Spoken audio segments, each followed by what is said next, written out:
Hello साथियों, नमस्कार। आप सभी का पुनः स्वागत है हमारे यूट्यूब चैनल सिलेक्शन पॉइंट पर।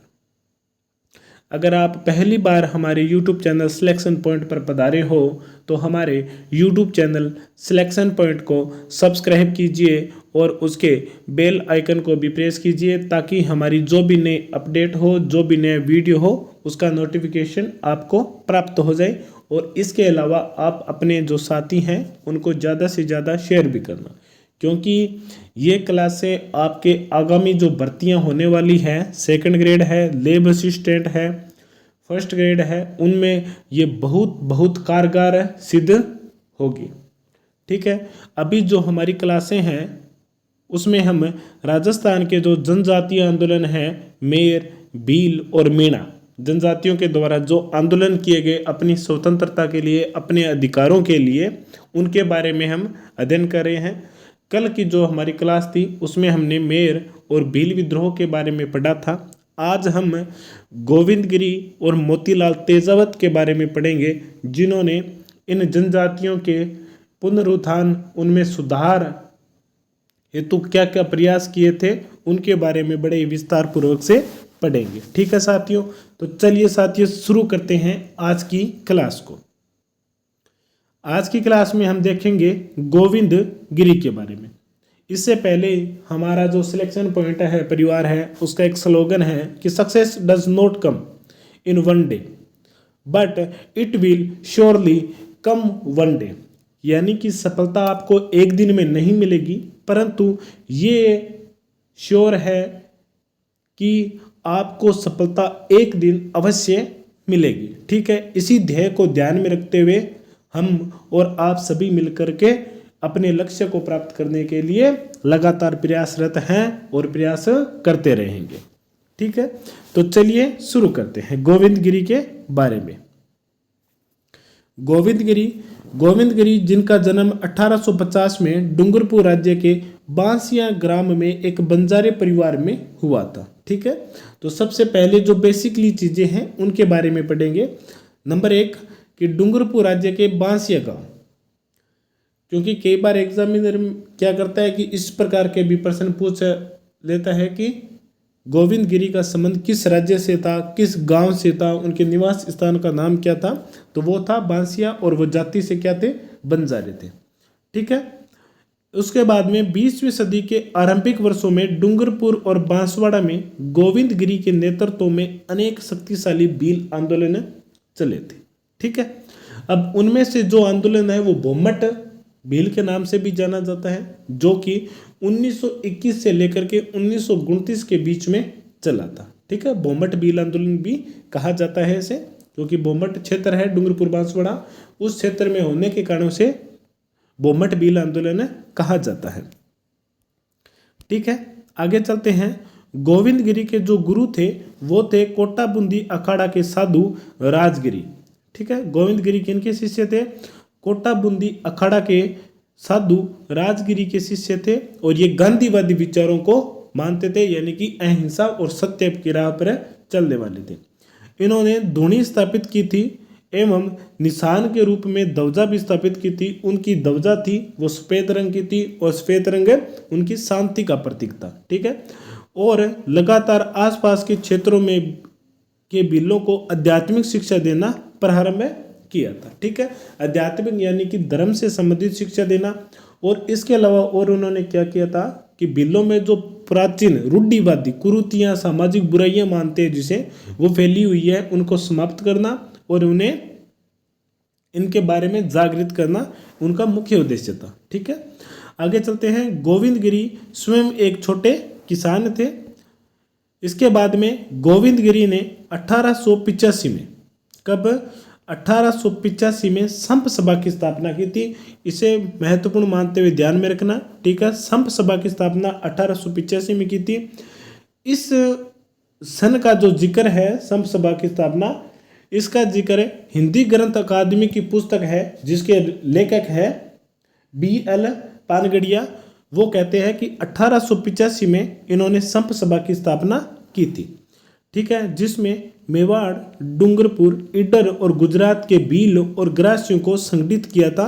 इस जो संस्था थी संप सभा, इसका मुख्य उद्देश्य यही था कि जो अपने आसपास जैसे मेवाड़, डूंगरपुर, ईडर और गुजरात के जो भील ग्रासी है उनको संगठित करना, उनको एकत्रित करना। ठीक है, इसके लिए संप सभा की स्थापना की गई थी। कब की गई थी? 1885 में।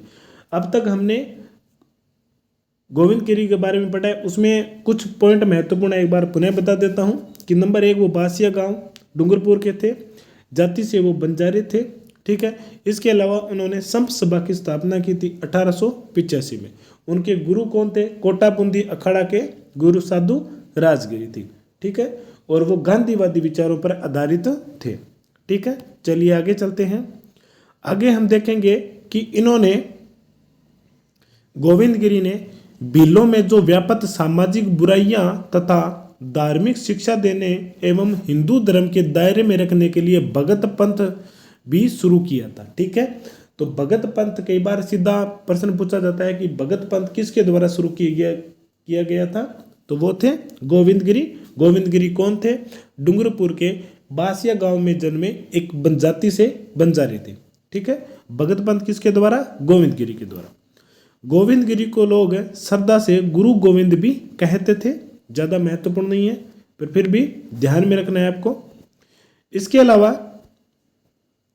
संप सभा, जिसकी स्थापना 1885 में हो चुकी थी। ठीक है, ये हिंदी ग्रंथ अकादमी कहती है, इस बात को आप थोड़ा सा ध्यान में रखना। और जो किताबें हैं उसमें ये बात लिखी है कि संप सभा की स्थापना 1903 में हुई थी, परंतु हिंदी ग्रंथ अकादमी में यह बात लिखी गई है स्पष्ट रूप से कि संप सभा की स्थापना 1885 में हो चुकी थी और उसका 1903 में मानगढ़ की पहाड़ी जो कि बांसवाड़ा में है, वहां पर उसका प्रथम अधिवेशन भी हुआ था। ठीक है, तो आपको ये ध्यान में रखना है, 1903 में संप सभा का पहला अधिवेशन हुआ था मानगढ़ में। ठीक है, चलिए आगे चलते हैं। इसके बाद में गोविंद गिरी ने 1908 में राजस्थान को छोड़ के गुजरात में एक कृषक के रूप में गुजरात के सूत एवं ईडर राज्य के भीलों में कार्य किया था। क्योंकि राजस्थान के जो डूंगरपुर और उदयपुर के जो भील ग्रासी थे, उनमें जन जागृति की भावना पैदा कर चुके थे गोविंद गिरी। इसके बाद में उन्होंने क्या किया कि 1908 में, अब इस सन को आप विशेष रूप से ध्यान में रखना कि गोविंद गिरी ने राजस्थान को त्याग करके कब गुजरात के सूत एवं इंडर राज्य में रहने लगे थे। तो सन 1908 में गोविंद गिरी ने राजपुताना छोड़कर 1910 तक, यानी कि 1908 से लेकर के 1910 तक 2 साल तक वो कहाँ रहे थे? गुजरात में रहे थे। और वहाँ के जो भील ग्रासी आदिवासी लोग थे, उनमें जन जागृति की भावना पैदा करने, उनमें भी जो व्यापक सामाजिक बुराइयां थी उनको समाप्त करने का उनका लक्ष्य था। ठीक है, आगे बात करते हैं कि ईडर राज्य के अंतर्गत पाल पट्टों के भील आंदोलन से ने एक ऐसी स्थिति उत्पन्न कर दी कि वहां के जागीरदार भीलों के इस आंदोलन से भ्रमित भी हो गए थे और अंततः 24 फरवरी 1910 को एक समझौता हुआ था ईडर राज्य के जागीरदारों और भीलों के बीच में। और उसके बाद में जो ईडर राज्य में भील आंदोलन पनप रहा था, धीरे धीरे वो एक समय के लिए पुनः शांत हो गया था। ठीक है, चलिए आगे चलते हैं। इस समझौते के तहत जो कि 24 फरवरी 1910 को हुआ था, इसमें क्या था? इस समझौते के अंतर्गत कुल 21 शर्तें थी। कितनी शर्तें थी? 21 शर्तें थी, जो कि भीलों के अधिकारों से संबंध रखती थी। इस समझौते ने राजस्थान एवं गुजरात के भीलों को सामंती शोषण के विरुद्ध लड़ने का एक प्रकार से उत्साह भी दिया था और यह समझौता गोविंद गिरी के आंदोलन की सफलता भी कहा जाता है। जैसा कि हमने कल वाली क्लास में बताया था कि जैसे ही भीलों को अपने एक आंदोलन में सफलता मिली, उसी के साथ क्या हुआ कि उनके अंतर्गत मनोबल बढ़ गया कि हम अपनी मांगों को, हम अपने अधिकारों को सरकार के समक्ष रख सकते हैं और सरकार को विवश तक कर सकते हैं कि वो हमारे अधिकारों को हमें वापस सौंप दे, हमारी मांगों को स्वीकार करे। और इसी प्रकार का एक समझौता 1910 में गोविंद गिरी के नेतृत्व में ईडर राज्य में हुआ था, जिसमें क्या हुआ था कि सामंती प्रथा ने भीलों के आगे आत्मसमर्पण कर दिया था और उनके द्वारा जो भी मांगे थी जो उनके जीवन से संबंधित थी उन मांगों को स्वीकार भी कर लिया था। और ये एक प्रकार से गोविंदगिरी की अपने जीवन की प्रथम सफलता भी माना जाता है। इसने गोविंदगिरी ने क्या किया था, कोई भी प्रकार का हिंसात्मक कार्य नहीं किया था, केवल अहिंसा और सत्य के रास्ते पर चलते हुए बिल्लों में ये जनजागृति पैदा की थी और जागीरदारों के विरुद्ध शांतिपूर्ण रूप से सम्मेलन करते हुए अपनी मांगों को भी स्वीकार करवाया था। ठीक है, चलिए आगे चलते हैं। आगे हम देखेंगे कि सन 1911 में प्रारंभ में वे डूंगरपुर स्थित अपने मूल स्थान बेड़सा वापस आ गए थे और वहां पर उन्होंने धुनी स्थापित कर बिल्लों को आधुनिक पद्धति पर उपदेश देना प्रारंभ किया था। जैसा कि अभी हमने जिक्र किया था कि वो बिल्लों में जो सामाजिक बुराइयां चल पनपी हुई थी उनको समाप्त करना चाहते थे। वो सामाजिक बुराइयां क्या थी, आज के समाज की दृष्टि से देखेंगे, क्योंकि आज के समाज की सोच अलग है, लेकिन आज से जो 50 साल 100 साल पहले जो समाज था उनकी सोच अलग थी। उनको आज की भाषा में हम रूढ़िवादी या परंपरागत सोच कह सकते हैं। जैसे कि नारी शक्ति की लेकर बात करते हैं कि प्रारंभ में घर की 4 दीवारों के अंदर भीतर ही रहती थी स्त्री, उन्हें घर के बाहर नहीं जाने दिया जाता था, परंतु वर्तमान में स्थिति चेंज है। ठीक है, तो यही कहानी थी कि जो बिल्लों में प्राचीन रूढ़िवादी जो सोच थी, उनकी जो सामाजिक बुराइयां थी, समाज जिसे सामाजिक बुराइयों के रूप में मैं मानता था, उनको समाप्त करना। ठीक है, उनको समाप्त करने के लिए उन्होंने संप सभा की स्थापना की, उन्होंने धुनी को भी स्थापित किया था और प्रत्येक भील गांव में उन्होंने अपनी एक धुनी स्थापित की थी और उसकी एक रक्षा करने के लिए कोतवाल को भी नियुक्त किया था। ये गोविंदगिरी के जो संघर्ष का प्रतीक है, एक धुनी और दूसरी सफेद ध्वजा जो कि शांति का प्रतीक मानी जाती है। ठीक है, अब इस एक बात ये भी ध्यान में रखना, बेड़सा गांव गोविंदगिरी की जो गतिविधियों का मुख्य केंद्र था ना, वो बेड़सा गांव था। कौन था? बेड़सा। जैसे हम आगे मोतीलाल तेजावत के बारे में पढ़ेंगे, उनके बारे में जाडोल ठिकाना का नाम आएगा, वो उनसे गतिविधियों का मुख्य केंद्र था। ठीक है, उसी प्रकार है गोविंदगिरी की जो गतिविधियों का मुख्य केंद्र था वो था बेड़सा गांव। ठीक है, चलिए आगे चलते हैं। आगे हम देखेंगे कि उन्होंने गोविंदगिरी ने प्रत्येक भील गांव में अपनी धुनी स्थापित की थी तथा इसकी रक्षा हेतु कोतवाल को भी नियुक्त किया था, यानी कि एक सिपाही को नियुक्त किया था। बेड़सा गांव गोविंदगिरी की गतिविधियों का केंद्र भी बन गया था। ठीक है, इसे मोस्ट इंपोर्टेंट करते हुए, स्टार मानते हुए ध्यान में रखना, क्योंकि बेड़सा गांव के बारे में पूछा जा सकता है। जैसे एक गांव का नाम हो रहा था हातल गांव, सिरोही का हातल गांव है, वो किसके लिए प्रसिद्ध है? तो गोकुल भाई भट्ट थे, जिन्होंने सिरोही के एकीकरण में, सिरोही के प्रजामंडल की स्थापना में महत्वपूर्ण भूमिका निभाई थी, वो हातल गांव के थे। ठीक है, तो ये गांव भी महत्वपूर्ण है, पूछे जा सकते हैं। इसके अलावा एक निमाड़ा गांव भी आएगा। निमाड़ा गांव भी चर्चा में रहा था 1922 में, क्योंकि मोतीलाल तेजावत के नेतृत्व में वहां पर आदिवासी आंदोलन कर रहे थे और उन्हीं आंदोलन पर सरकारी फौज ने मशीन गनों के साथ फायरिंग भी की थी, जिसमें बहुत सारे सैकड़ों आदिवासी लोग मारे गए थे। ठीक है, चलिए आगे चलते हैं। इडर, सूंत, बांसवाड़ा, डूंगरपुर, पंचमहल और खेड़ा जिले के भील वहां आने लगे थे तथा दक्षिणी राजस्थान और बंबई सरकार के गुजरात क्षेत्र के भील भी आने लगे थे। क्योंकि बंबई सरकार का नाम इसलिए लिखा गया है क्योंकि प्रारंभ में गुजरात बंबई का हिस्सा था, गुजरात बाद में बना था, इसलिए पहले ये बंबई जो प्रांत था उसी के अधीन में था। ठीक है, चलिए आगे चलते हैं। इसके बाद में गोविंदगिरी ने 1913 में गोविंदगिरी के बढ़ते हुए प्रभाव को देख करके अप्रैल 1913 में डूंगरपुर पुलिस ने गोविंदगिरी को गिरफ्तार कर लिया था, लेकिन बाद में कुछ ही समय के बाद में रिहा कर दिया था। और यह करते ही क्या किया था, गोविंदगिरी ने अपने साथियों के साथ अक्टूबर 1913 को मानगढ़ पहाड़ी पर पहुंचे थे, जहां पर संप सभा की स्थापना भी हुई थी और उसका पहला अधिवेशन भी हो चुका था। ठीक है, पहला अधिवेशन 1903 और उसके बाद में अक्टूबर 1913 को, ठीक है, पहाड़ी पर एकत्रित होने के लिए भी संदेश दिया था।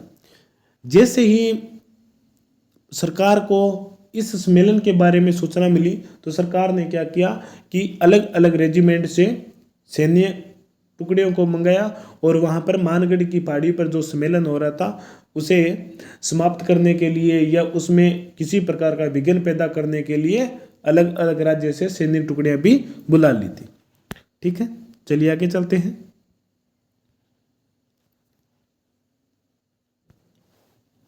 6 से 10 नवंबर 1913 को मेवाड़ भील कोर की 2 टुकड़ियां, ठीक है, मेवाड़ भील कोर की स्थापना कब हुई थी? 1841 में। मुख्यालय कहाँ पर है? खेरवाड़ा में। ठीक है, इस प्रकार आप पिछले चीजों को एक प्रकार से जैसे ही कोई शब्द आया तो आप अपने आप को रिवीजन कर लेते हैं। ठीक है, मेवाड़ भील कोर का नाम आया तो मेवाड़ भील कोर के साथ ही हमने 2 बातें याद आ गई। एक तो उसकी स्थापना 1841 में, दूसरा उसका मुख्यालय कहाँ पर था? खेरवाड़ा में। ठीक है, और 104 वेलेजली राइफल की एक कंपनी ने, ठीक है, इसके अलावा एक कंपनी 7वीं राजपूत रेजिमेंट की तथा एक कंपनी एक जाट रेजिमेंट की, ये सभी कंपनियां मानगढ़ की पहाड़ी पर भीलों के जमावड़े को कुचलने के लिए भी पहुंच गई थी। ठीक है, ये ज़्यादा महत्वपूर्ण नहीं है, पर फिर भी आप थोड़ा सा ध्यान में रखना कि कौन कौन सी सैन्य टुकड़ी जो भीलों के सम्मेलन होने वाला था मानगढ़ धाम पर, उसे कुचलने के लिए पहुंची थी। 17 नवंबर को सम्मेलन प्रारंभ हुआ था और उसी समय क्या किया कि इन टुकड़ियों ने, सैनिक टुकड़ियों ने मशीन गनों के साथ गोलियां चलाना प्रारंभ कर दिया था। मानगढ़ की जो घटनाएं थी वो कब हुई थी? 17 नवंबर 1913 को। इन सेनाओं ने भील सम्मेलन पर मशीन गनों से गोलियां चलाना शुरू कर दिया था, जिससे 1500 भील भी मारे गए थे तथा सरकारी आंकड़ों के अनुसार 100 भील मारे गए थे और 900 भीलों को बंदी बनाया गया था। यह तो सरकारी आंकड़ा कहता है, परंतु वास्तविक रूप से जो भील थे वो 1500 भील मारे गए थे। ठीक है, इस घटना को बाद में इतिहासकारों ने क्या नाम दिया था? आदिवासियों का जलियांवाला बाग। जिस प्रकार राजस्थान का जलियांवाला बाग या दोहरा डायर से किसे कहा गया था? निमुचना कांड को कहा था गांधी जी ने। उसी प्रकार जो अन्य इतिहासकार हुए थे उन्होंने क्या किया कि इस घटना को, जो 17 नवंबर 1913 को मानगढ़ धाम में हुआ था, इसे आदिवासियों का जलियांवाला बाग कहा था। ठीक है, इस घटना में गोविंदगिरी और उनका जो साथी था पूंजिया भील।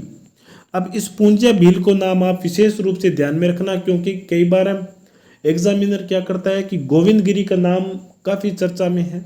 ठीक है, हर एग्जाम में पूछा जाता है, परंतु पूंजिया भील के बारे में ज्यादा नहीं पूछा गया है। तो इस प्रकार का प्रश्न पूछा जा सकता है कि गोविंदगिरी के साथी का क्या नाम था, या इस प्रकार से पूछा जाता है पूंजिया भील किसका साथी था। ठीक है, तो एग्जामिनर किसी प्रकार से प्रश्न पूछा जा सकता है, और ये प्रश्न इसलिए पूछे जा सकते हैं क्योंकि ये सभी की सभी बातें हैं जो आपके सामने क्लास में है, वो आरबीएससी और एनसीईआरटी की बुकों में दी हुई है। ठीक है, और आरपीएससी के अध्यक्ष सर ने कहा था कि हम केवल मूल किताबों में ही से ही पूछेंगे। ठीक है, और एक बात मैं आपको वापस बता देता हूं कि जिस चीज को आपके मन में ये लगे कि ये प्रश्न नहीं आने वाला है, आप उसे 100 में से 100% उस पॉइंट को बड़े विस्तार से और बड़े आराम से याद करना, क्योंकि जहां पर हमारा दिमाग खत्म होता है ना, वहां पर एग्जामिनर का दिमाग चालू हो जाता है। ठीक है, तो इस चीज का आप विशेष रूप से ध्यान में रखना, हर बार मैं क्लास में कहता हूं और आज भी कह रहा हूं। ठीक है, पूंजिया और गोविंदगिरी को गिरफ्तार कर लिया गया था और उन्हें आजीवन कारावास की सजा दी गई थी। ठीक है, अब क्या प्रश्न पूछा जाएगा कि मानगढ़ की घटना हुई थी जो कि 17 नवंबर 1913 में, उसके बाद में गोविंदगिरी और पूंजिया भील को क्या सजा दी गई थी। इस प्रकार के भी प्रश्न पूछे जा सकते हैं, जैसा कि किसान आंदोलन में आया था, बिजोलिया किसान आंदोलन में, कि उसमें पूछा गया था 1922 में जो समझौता हुआ था कि जमींदारों ने उस समझौते को पूर्ण रूप से स्वीकार किया था या नहीं किया था। ठीक है, अब उसमें 4 ऑप्शन थे। अब कई एग्जामों में वो प्रश्न रिपीट हो चुका है, उसमें 2 ऑप्शन सही माने जाते हैं। एक में तो ये माना जाता है कि जमींदारों ने इसे किसी प्रकार का स्वीकार नहीं किया था, परंतु दूसरा जो ऑप्शन था वो ये था कि जमींदारों ने इसे पूर्ण रूप से स्वीकार भी कर लिया था, परंतु आगे चल करके उसने उस समझौते पर अमल नहीं किया था और धीरे धीरे उस समझौते को अस्वीकार करते रहे थे। ठीक है, इस प्रकार के कंफ्यूज वाले प्रश्न भी पूछे जा सकते हैं, तो आपको ध्यान में रखना है। ठीक है, आगे चलते हैं।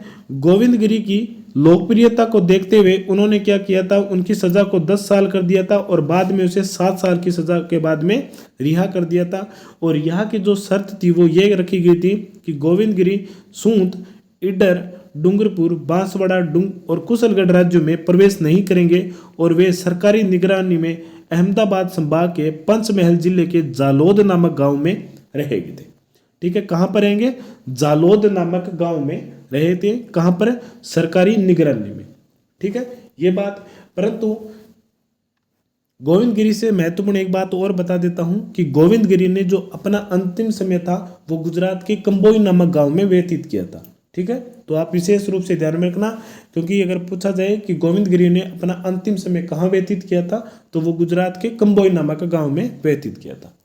ठीक है, और एक बात और बता देता हूं कि इसे आदिवासियों का जलियांवाला बाग कांड कहा जाता है। इसके अलावा मार्गशीर्ष की जो पूर्णिमा होती है उस दिन यहाँ पर प्रतिवर्ष मेला भी लगता है, और पीछे नरेंद्र मोदी भी आए थे और स्मारक भी यहाँ पर बनाया गया था।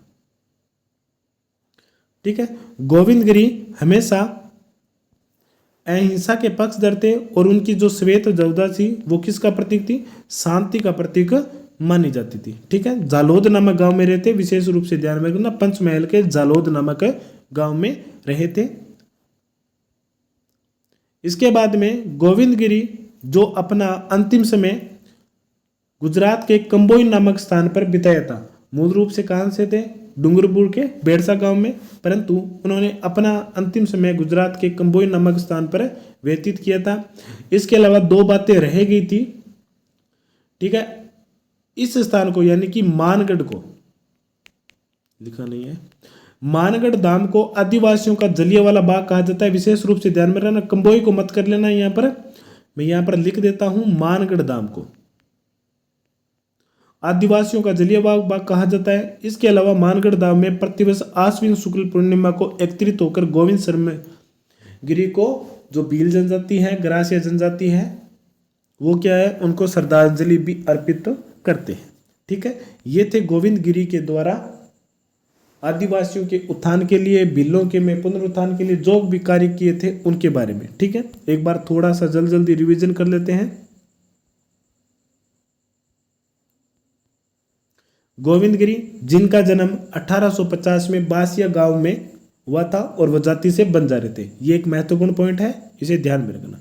ठीक है, इसके अलावा गोविंदगिरी ने डूंगरपुर और बांसवाड़ा में भीलों को एकत्रित किया था। गोविंदगिरी कोटा बूंदी अखाड़ा के साधु राजगिरी के शिष्य थे।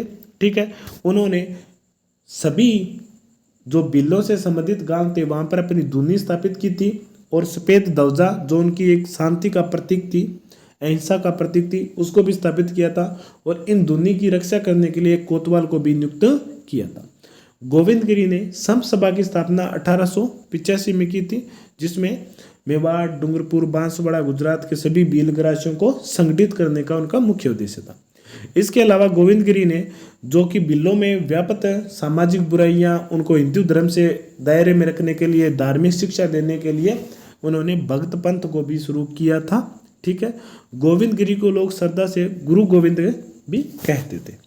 ठीक है, इसके अलावा संत सभा का प्रथम अधिवेशन मानगढ़ की पहाड़ी पर 1903 में हुआ था। ठीक है, मैंने बताया था हिंदी ग्रंथ अकादमी में यह बात स्पष्ट रूप से लिखी हुई है, जिनके राइटर हैं BL पनगड़िया। 1908 में गोविंदगिरी ने राजपूताना को छोड़ के 1910 तक गुजरात में रहते और वहां पर गुजरात में भीलों और ग्रासियों के आंदोलन का नेतृत्व भी किया था। और इडर राज्य में जो भील आंदोलन हुआ था उसमें वहां के जागीरदारों ने आत्मसमर्पण करते हुए 24 फरवरी 1910 को एक समझौता किया था, जिसमें भीलों की 21 शर्तें थी जो उनके जीवन से संबंधित, उनकी स्वतंत्रता से संबंधित, उनके सामाजिक विकास से संबंधित, उनकी संस्कृति से संबंधित थी, जिसे वहां के जागीरदारों ने स्वीकार भी किया था। और ये गोविंदगिरी की उनकी प्रथम सफलता भी मानी जाती है। इसके बाद में 1911 में गोविंदगिरी पुनः राजस्थान के डूंगरपुर जिले के बेड़सा गांव में लौट आए थे और वहां पर धुनी स्थापित करके लोगों को उपदेश देना प्रारंभ कर दिया था। बेड़सा गांव गोविंदगिरी की गतिविधियों का केंद्र था और धीरे धीरे इडर, सूत, बांसवाड़ा, डूंगरपुर, पंचमहल, गुजरात, इन सभी क्षेत्र के जो भील और ग्रास्य थे उनमें एक मसीहा के रूप में उभर कर आए थे गोविंदगिरी। ठीक है, अप्रैल 1913 में डूंगरपुर सरकार के द्वारा एक बार गिरफ्तार भी कर लिया, परंतु उन्हें जल्द ही मुक्त कर दिया गया था।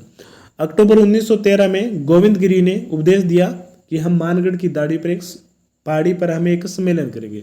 जैसे इस सम्मेलन की सूचना सरकार को मिली थी तो उन्होंने क्या किया, विभिन्न सैन्य टुकड़ी को बुला करके उनके सम्मेलन को कुचलने का प्रयास भी किया था। और वो घटना हुई थी 17 नवंबर 1913 को, जिसमें विभिन्न सैन्य टुकड़ी ने मशीन गनों के साथ गोलियां चलाई थी, जिसमें 1500 भील भी मारे गए थे। और इस मानगढ़ धाम को आदिवासियों का जलियांवाला बाग कहा जाता है। और यहाँ पर आश्विन शुक्ल पूर्णिमा को हर वर्ष मेला भी लगता है। और इस मेले के अंदर क्या होता है, गोविंद गिरी को श्रद्धांजलि भी अर्पित की जाती है। इस आंदोलन के बाद में क्या हुआ था, इस सम्मेलन के बाद में गोविंद गिरी और उनके साथी पूंजिया भील को गिरफ्तार कर लिया और उन्हें आजीवन कारावास की सजा दी गई थी। बाद में उन्हें 7 साल के बाद में रिहा कर दिया था। और यहाँ की शर्त क्या थी कि वो सूंत, इडर, डूंगरपुर, बांसवाड़ा, कुशलगढ़ राज्यों में प्रवेश नहीं करेंगे। उन्हें सरकारी नियंत्रण में अहमदाबाद संभाग के पंचमहल जिले के जालोद नामक गांव में रहने लगे थे। ठीक है, गोविंद गिरी अहिंसा के पक्षधर थे और श्वेत ध्वजा उनकी शांति का प्रतीक थी। ठीक है, आगे चलते हैं। गोविंद गिरी ने अपना जो अंतिम शेष समय था जीवन का, वो कहाँ पर, गुजरात के कंबोई नामक स्थान पर व्यतीत किया था। आप इसे विशेष महत्वपूर्ण मानते हुए ध्यान में रखना, क्या है, कंबोई नामक स्थान। ठीक है, इसके अलावा मानगढ़ धाम में जो प्रतिवर्ष मेला लगता है वो है आश्विन शुक्ल पूर्णिमा को लगता है। और मानगढ़ धाम को आदिवासियों का जलियांवाला बाग भी कहा जाता है। ठीक है, ये थे गोविंद गिरी के बारे में। अब हम बात करते हैं मोतीलाल तेजावत के बारे में, जो कि गोविंद गिरी के समान ही आदिवासियों के मसीहा थे। और उन्होंने आदिवासियों में जो व्यापक बुराइयां हैं उनमें जन जागृति पैदा करने हेतु बहुत भरसक प्रयास भी किया था। बात करते हैं सामान्य बातों के बारे में कि मोतीलाल तेजावत मेवाड़ के आदिवासी क्षेत्र फलासिया के कोलियारी गांव में एक ओसवाल परिवार में जन्मे थे। ये जाति से एक व्यापारी थे। जिस प्रकार गोविंद गिरी बंजारे थे, उसी प्रकार मोतीलाल तेजावत एक ओसवाल थे, व्यापारी थे। जैसे वर्तमान में ओसवाल की साबुन चलती है ना, वो ही ओसवाल है। वो ओसवाल नहीं है, ये ओसवाल अलग हो सकता है। ठीक है, ये जाति मैं बता देता हूँ, बाणिया जाति है ओसवाल। 1886 में जन्मे थे कोलियारी गांव में। अब इनका जो निवास स्थान है, निवास जन्म स्थान है, उनके बारे में पूछा जा सकता है, तो वो है कोलियारी। मोतीलाल तेजावत मेवाड़ के उदयपुर जिले के थे। ठीक है, और गोविंद गिरी डूंगरपुर के। ये जाड़ोल ठिकाने में रहते थे और यहाँ पर कुछ समय के लिए कामदार के रूप में भी कार्य किया था। बाद में इन्हें नौकरी से निकाल दिया था। उन्होंने नौकरी से निकलने के बाद में व्यापारी थे तो इधर उधर भटकते रहते थे, अपने व्यापार के उद्देश्य थे। और धीरे धीरे बिलों में लोगों में क्या हो गए, जान पहचान होने लगी थी। ठीक है, चलिए आगे चलते हैं। नौकरी से निकालने के बाद में जाड़ोल नामक स्थान है, वहां पर नौकरी करते थे। ये भी आप ठिकाने का नाम है, ये भी आप ध्यान में रखना है। नौकरी से निकालने जाने के बाद में बिल्लों के क्षेत्र में घूम घूम कर मिर्च मसाले बेचते थे तथा पोसीना ठिकाने में सामालिया नामक स्थान पर जो चित्र विचित्र एक मेला लगता था, वहां पर नियमित रूप से अपनी दुकान भी लगाते थे। और अपने व्यापार के द्वारा ही ये उदयपुर के बिल्लों के अत्यधिक निकट संपर्क में आ गए थे। ठीक है, ज़्यादा महत्वपूर्ण नहीं है, बस थोड़ी सी बेसिकली चीज़ें हैं, क्योंकि बताया था कि प्रश्न किस प्रकार के आते हैं, ज्ञान पर है। अगर हम सीधा मैं एक एक लाइन करके बता दूं तो उससे क्या होगा, समझ आपको याद तो रह जाएगा, लेकिन वो याद कम समय के रहेगा। परंतु अगर हमने कोई चीज़ समझ के साथ की है ना याद, तो वो हमें लंबे समय तक याद रहेगी। और कई बार एग्जाम में इस प्रकार के प्रश्न भी पूछे जा सकते हैं, जिसमें क्या होता है कि अगर हमें एग्जिट उस प्रश्न का ऑप्शन पता नहीं है, लेकिन हम उन ऑप्शनों अन्य ऑप्शनों को काट कर भी उस प्रश्न का उत्तर भी दे सकते हैं। ठीक है, हाँ, हो सकता है कि मेरी क्लासें आपको बहुत ज़्यादा लंबी लगे, परंतु जिस प्रकार के वर्तमान में पेपर चल रहे हैं, एग्ज़ाम बनाए जा रहे हैं बोर्ड के द्वारा, तो उसके अनुसार ये आपके लिए बहुत बहुत लाभदायक रहेगी। ठीक है, चलिए आगे चलते हैं। 1921 में मोतीलाल तेजावत ने बोमट क्षेत्र में, बोमट नाम क्यों आता है, क्योंकि डूंगरपुर बांसवाड़ा क्षेत्र है, और ये बोमट आंदोलन 1921 में प्रारंभ हुआ था और 1929 तक चलेगा, जब मोतीलाल तेजावत गिरफ्तार हो जाएंगे। उसके बाद में ये बोमट भील आंदोलन समाप्त हो जाएगा। तो बोमट भील आंदोलन का संबंध किससे है? मोतीलाल तेजावत से। भगत पंथ का संबंध किससे है? गोविंद गिरी से। सम सभा की स्थापना का संबंध किससे है? गोविंद गिरी से। एक ही आंदोलन का प्रारंभ हुआ था, और ये एक ही आंदोलन कहाँ से प्रारंभ हुआ था? मातृकुंडिया, रासमी तहसील है चित्तौड़गढ़ में, वहां पर मातृकुंडिया नामक स्थान पर भी यह आंदोलन प्रारंभ हुआ था। एक ही शब्द का अर्थ होता है कि वहां के जो लोग थे, भील, ग्रासिया आदि आदिवासियों को एकत्रित करना उनके संयुक्त रूप से, ठीक है, संयुक्त रूप से आंदोलन करना, जिसमें राज्य और जागीरदारों के द्वारा विभिन्न प्रकार की जो नीतियां हैं उनका विरोध करने के लिए, ठीक है। इसके बाद में उन्होंने 21 मांगे भी रखी थी मेवाड़ के महाराणा के सामने, फतेह सिंह के बारे में, फतेह सिंह के लिए, ठीक है, उनके बारे में हम आगे बढ़ेंगे। 1921 में मोतीलाल तेजावत ने बोमट क्षेत्र में एक ही आंदोलन प्रारंभ किया था। ये मातृकुंडिया से प्रारंभ किया गया था, आगे इसके बारे में जिक्र किया हुआ है। आंदोलन का ध्येय राज्य एवं जागीरदारों के द्वारा किए जाने वाले बिलों पर सभी प्रकार के शोषण के विरुद्ध संयुक्त रूप से विरोध माना जाता है, ठीक है। इसके बाद में इसी समय 1921 के आसपास जो बिजोलिया में किसान आंदोलन चल रहा था, तो उससे भी मोतीलाल तेजावत अत्यधिक प्रभावित हुए और उनसे प्रेरित होकर जुलाई 1921 में बिलों ने करबंदी सहित असहयोग आंदोलन भी प्रारंभ कर दिया था, क्योंकि उसमें भारत में भी असहयोग आंदोलन चल रहा था गांधी जी के नेतृत्व में। तो मोतीलाल तेजावत ने भी बिलों को एकत्रित किया और असहयोग आंदोलन को प्रारंभ कर दिया, ठीक है। जाडोल के सामंत ने चिंतित होकर स्थिति को नियंत्रित करने हेतु 19 अगस्त 1921 को मोतीलाल को गिरफ्तार कर लिया, परंतु कुछ समय के बाद में इन्हें रिहा कर दिया था। तो मोतीलाल का संबंध कौन से ठिकाने से? जाडोल ठिकाने से, ठीक है। चलिए आगे चलते हैं। जनवरी 1922 में मोतीलाल ने सिरोही में प्रवेश किया था।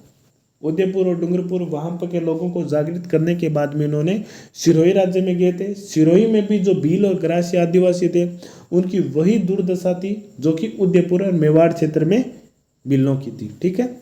तो जनवरी 1922 में इन्होंने सिरोही में प्रवेश किया था, ये भी आप महत्वपूर्ण मानते हुए ध्यान में रखना। जिस प्रकार गोविंद गिरी ने 1908 में डूंगरपुर को छोड़ के गुजरात में प्रवेश किया था, उसी प्रकार मोतीलाल तेजावत ने जनवरी 1922 में अपने आंदोलन का विस्तार करने, उसका क्षेत्र विस्तार करने के लिए सिरोही राज्य में प्रवेश किया था जनवरी 1922 में। सिरोही राज्य मोतीलाल के नेतृत्व में आदिवासी आंदोलन का दूसरा महत्वपूर्ण केंद्र था। तो पहला कौन था बताइए, कमेंट करके जरूर बताना, पहला कौन था, ठीक है। और पहला केंद्र आपके लिए सस्पेंस ही रखता हूं, मैं कल बता दूंगा, लेकिन आप कमेंट करके जरूर बताना कि पहला केंद्र कौन सा था। आगे चलते हैं। सिरोही राज्य में भी आदिवासियों की जीवन दशाएं उदयपुर के भीलों के समान ही थी, अतः उन्होंने सिरोही में भी मेवाड़ के जैसा ही आदिवासी समाज सुधार कार्य प्रारंभ किया था। किन्होंने? मोतीलाल तेजावत ने। चलिए आगे चलते हैं। मोतीलाल जी ने क्या किया?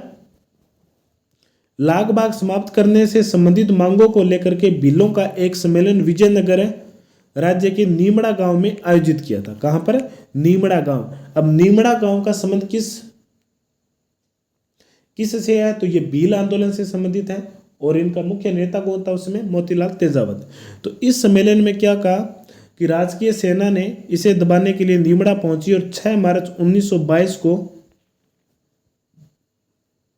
अंग्रेजों के द्वारा निहत्थे वनवासी बंधुओं पर गोलियां चला दी गई थी,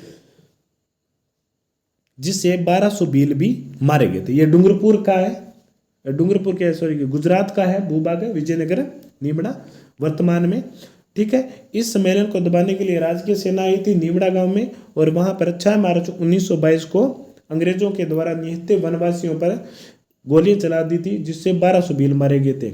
जिस प्रकार मानगढ़ में 1500 भील मारे गए थे, उसी प्रकार नीमड़ा में 1200 भील भी मारे गए थे। अब मैंने आपको किसान आंदोलन के पढ़ाते समय एक बात बताई थी कि घटना को कालक्रम के अनुसार इस प्रकार के प्रश्न पूछे जा सकते हैं, ठीक है। रीट का भी एग्जाम हुआ है, उसमें आपने देखा ही है कि लगभग प्रश्न वही थे, घटनाओं को कालक्रम के अनुसार व्यवस्थित करना। अगर इसका उत्तर ये है तो इसका उत्तर क्या होगा, कथन निष्कर्ष वाले प्रश्न उसी प्रकार के हैं। हाँ, इतना मैं दावा कर सकता हूं कि आरपीएससी में इस प्रकार के प्रश्न नहीं पूछे जाएंगे, वो बड़े स्टैंडर्ड प्रश्न पूछेगा, ठीक है। और एक बात आप विशेष रूप से ध्यान में रखना कि ये मत सोच लेना कि इस टॉपिक को मैं नहीं पढ़ूंगा। आप चाहे कितनी भी कोशिश करना, हर टॉपिक से कोई ना कोई एक आधा प्रश्न जरूर पूछा जाएगा उसमें। ठीक है, इस बात का आप विशेष रूप से ध्यान में रखना, किसी भी टॉपिक को छोड़ना नहीं है। 4 महीने का समय है। सेकंड ग्रेड वालों विशेष रूप से ध्यान में रखना, अपना तन मन धन जो भी है सब कुछ अर्पित कर दो इस नौकरी को पाने के लिए। ठीक है, और मुझे पता है कि फरवरी मार्च के महीने में ब्याह शादी थी, परिवारों में ये चलता रहता है, तो हमने बहुत इन्जॉय कर लिए। अब हमें एंजॉय नहीं करना है। अब हमारे पास है 4 महीने, व्हाट्सएप, इंस्टाग्राम, फेसबुक, टेलीग्राम सब को डिलीट कर दो और सिर्फ पढ़ाई पर ध्यान रखो। ज़्यादा से ज़्यादा आप किताबों पर पढ़ो। अगर किताबों में आप नहीं पढ़ पाते हो, आपका सिलेबस कंप्लीट नहीं हो पाता है, तो हम बैठे हैं, हमारी ये जो क्लासें हैं वो आप पढ़ो। इसमें आपके जो टॉपिक हैं वो 100 में से 100% कंप्लीट होंगे और इनको पढ़ने के बाद में आपको और कहीं से भी पढ़ने की आवश्यकता नहीं रहेगी। ठीक है, क्योंकि मैंने बताया था मैं 6ठी से लेकर के 12वीं तक की जो वर्तमान में चल रही है एनसीईआरटी और जो पिछले 4-5 साल पहले जो 18-19 में चलती थी आरबीएसई, उन किताबों को भी शामिल किया है मैंने नोट्सों में, और उनमें से जो भी महत्वपूर्ण बात मिली है वो मैंने अपने इन नोट्सों में ऐड की है। ठीक है, इसके अलावा हिंदी ग्रंथ अकादमी में भी जो महत्वपूर्ण बातें हैं वो भी इसमें शामिल किया है। ठीक है, तो नीमड़ा गांव की घटना कब हुई थी? 6 मार्च 1922 को। ये भील आदिवासी आंदोलन या बोमट आंदोलन मान लो, क्योंकि ये बोमट आंदोलन से संबंधित है। बोमट आंदोलन था वो 1921 से लेकर के 1929 के बीच तक रहा था। ठीक है, चलिए आगे चलते हैं। इसके बाद में कुछ सैनिक कार्यवाही हुई थी, इनके बारे में भी थोड़ा ध्यान में रखना। सियावा गांव में, जहां पर 12 अप्रैल 1922 को, 5 मई 1922 को बलोरिया गांव में और 6 मई को भुल्ला और नयावास गांव में सैनिकों ने कार्यवाही की थी, जिसमें अनेक भीलों को मार डाला था और उनकी झोंपड़ियों को जला डाला था। जिस प्रकार हमने कालीवास, बारापाल, खेरवारा, कोटड़ा इनके बारे में पढ़ा था ना हमारी कल की क्लास में, उसी प्रकार है सियावा गांव, बलोरिया गांव, बुल्ला और नयावास गांव, ये गांव बहुत महत्वपूर्ण है, एग्जाम में पूछे जा सकते हैं, एग्जाम में कहीं से भी प्रश्न उठा सकता है। ठीक है, तो आपको हमारी तैयारी क्या होनी चाहिए? आसान से आसान और कठिन से कठिन लेवल की। ठीक है, कुछ भी शेष नहीं रहना चाहिए। हाँ, कठिन तो परेशानियां तो होना पड़ेगा परेशान तो, क्योंकि कंपटीशन का ज़माना है। आप पेपर देख लो किस प्रकार है यार, सीटें बहुत कम है। ठीक है, और उसके बाद में इस प्रकार का पेपर बना रहे हैं कि उसमें पास भी नहीं हो रहे हैं। ठीक है, तो हमें क्या करना है कि हमें अपनी पूरी भरसक प्रयास करना है। ठीक है, हाँ, एक चीज़ याद रखना कि राजस्थान के जीके को आप बहुत इजी में मत लेना, क्योंकि राजस्थान के जीके में लगभग यही होता रहा कि कठिन प्रश्न पूछे जाते हैं, तो हो सकता है अगले एग्जामों में भी कठिन प्रश्न पूछे जा सकते हैं, तो आपको ध्यान में रखना है। चलिए आगे चलते हैं। ये सब कार्यवाही सिरोही राज्य में और सिरोही व अंग्रेजों की सेना ने संयुक्त रूप से की थी। इसके बाद में सिरोही आदिवासी मुखिया और पॉलिटिकल एजेंट के बीच में 11 और 12 मई को एक ही की शपथ तोड़ने पर सहमति बनी थी। और इसके साथ ही क्या होता कि सिरोही में जो आदिवासी आंदोलन था वो समाप्त हो गया था, मोतीलाल तेजावत के द्वारा जो किया गया था, और मोतीलाल तेजावत वहाँ से वापस उदयपुर के में आ गए थे। ठीक है, एक ही आंदोलन की जो शपथ थी ना 1921 में, एक ही आंदोलन वो तोड़ दी थी इन्हें सियावा, बुल्ला, नयावास की गांव के जो भील मुख्य थे इन्होंने। चलिए आगे चलते हैं। इस प्रकार सिरोही के आदिवासी आंदोलन को सत्ता पक्ष के द्वारा कुचल दिया गया था। आगे देखते हैं कि उदयपुर और सिरोही राज्यों के भील एवं ग्रासियों ने 1921 से लेकर के 1929 के मध्य मोतीलाल तेजावत के नेतृत्व में अशांत रूप से रहते हुए एक भूमट आंदोलन अशांत रूप से रहे थे, इसे भूमट आंदोलन कहा जाता है। ठीक है, तो भूमट आंदोलन का जो समय काल है वो 1921 से लेकर के 1929 है। किसके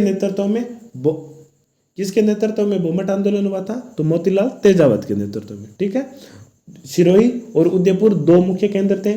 और एक बात का प्रश्न कि मोतीलाल तेजावत का जो प्रथम केंद्र था वो था सिरोही, और दूसरा आंदोलन का केंद्र पहला उदयपुर था और दूसरा सिरोही था। ठीक है, अभी मैंने आपको ऊपर जिक्र किया था ना कि पहला मुख्य केंद्र कौन सा था, दूसरा सिरोही है आंदोलन का, तो पहला कौन था, वो था उदयपुर।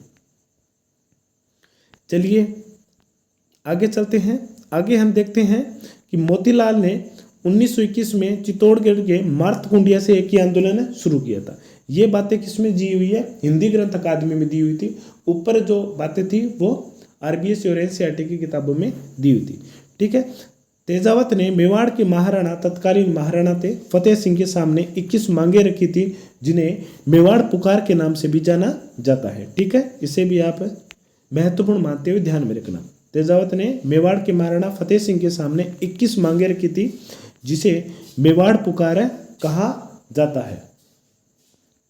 ठीक है, आगे चलते हैं। 3 जून 1929 को ईडर राज्य की पुलिस ने खेड़ा बर्मा नामक गांव से तेजावत को गिरफ्तार कर लिया था। ठीक है, और 1929 में तेजावत की गिरफ्तारी के साथ ही जो बोमट आंदोलन था, जो बोमट क्षेत्र में डूंगरपुर, बांसवाड़ा, सिरोही, उदयपुर में चल रहा था, वो समाप्त हो गया था।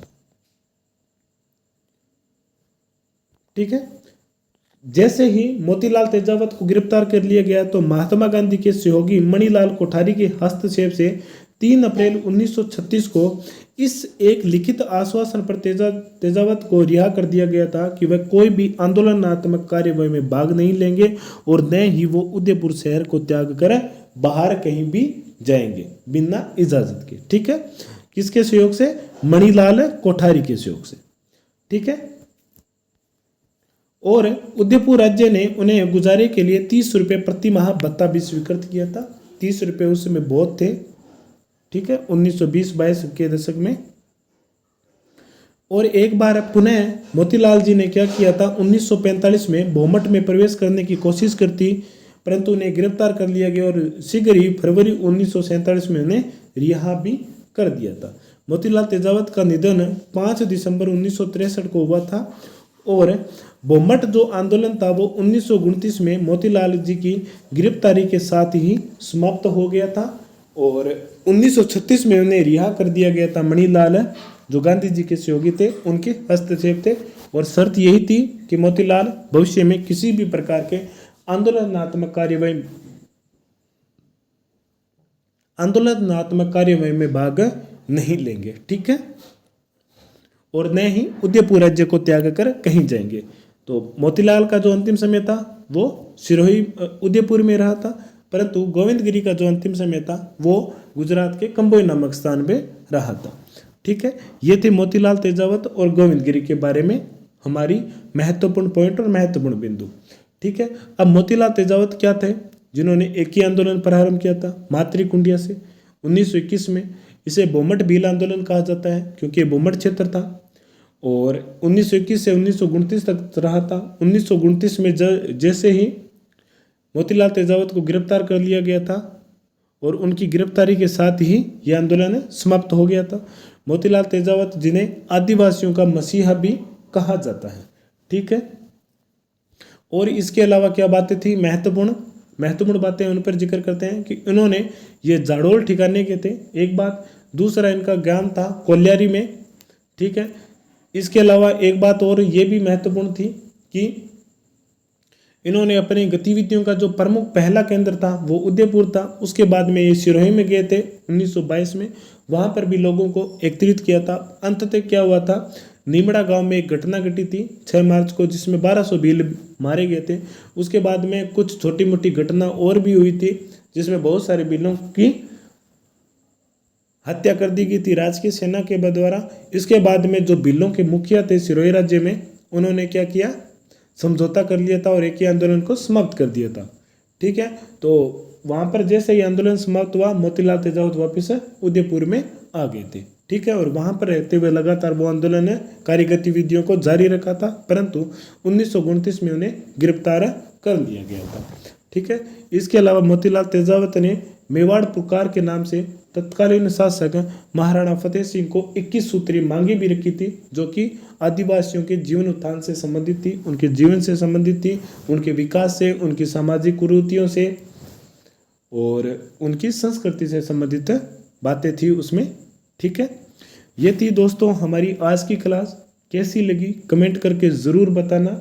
नेक्स्ट क्लास में हमने जो मीणा जाति रहेगी है उनके बारे में पढ़ेंगे, ठीक है। उसके बाद में जो हमारा नेक्स्ट क्लास रहेगा उसमें आए हुए प्रश्न हैं और आने वाले प्रश्न हो सकते हैं अगले एग्जामों में किस प्रकार के, उन पर चर्चा करेंगे, ठीक है साथियों।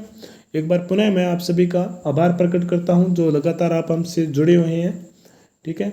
और एक बात मैं आपको दावा करके बता सकता हूं कि ये क्लासें आपके लिए बहुत कारगर सिद्ध रहेगी, ठीक है, क्योंकि इसमें ज़्यादा इधर उधर की बातें हैं नहीं, सिर्फ और सिर्फ है किताबों की जो बातें हैं वो इसमें जोड़ी गई हैं, ठीक है साथियों। और हमारे YouTube चैनल सिलेक्शन पॉइंट को भी आप सब्सक्राइब कीजिए और बेल आइकन को भी प्रेस कीजिए और ज़्यादा से ज़्यादा अपने साथियों को शेयर कीजिए ताकि वो भी अपने लक्ष्य को प्राप्त कर सकें। और उनमें ये कि एक प्रकार का छोटा सा ये साधन है हमारा प्रयास, ठीक है। तो चलिए साथियों मिलते हैं अगली क्लास में। जय हिंद, जय भारत।